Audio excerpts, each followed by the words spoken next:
पति हमें खरिया देवर हवे दूसर, कहेली कि गंगा जी में बावे पर दूसर, पेनले बाड़िया भूषण। ए जी पति हमें खरिया देवर हवे दूसर, कहेली कि गंगा जी में बावे पर दूसर।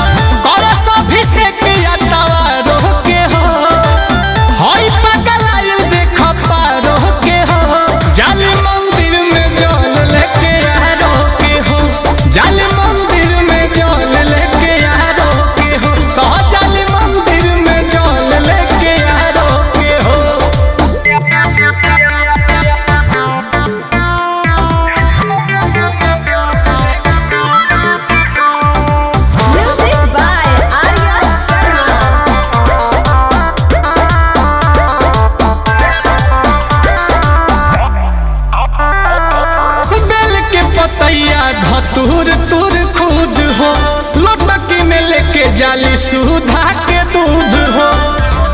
सना कला के यार बा ए हो बेल के पतैया धतूर तुर खुद हो लोटकी में लेके जाली सुधा के दूध हो। यह काम करती समारोह के हो मन पदी का विचारों के हो। जाली मंदिर पर जल लेके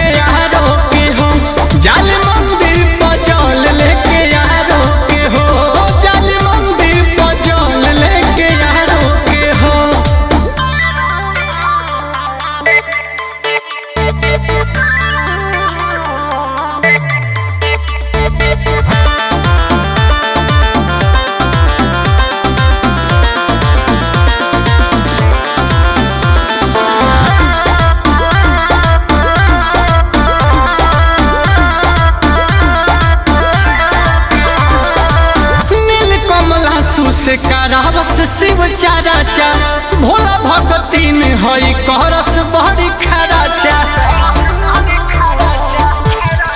ए हो नील कमला से करावस शिव चाराचा भोला भगती में हई करस बड़ी खराचा। राखेली ध्यान कलाकारों के हो सारा धापा सेवा सत्कारों के हो। जाली मंदिर पर जल लेके जाली मंदिर पर जल लेके यारो के हो पारो के जल बहते यारो के हो। अरे दूठो गंगा जल मिला लो।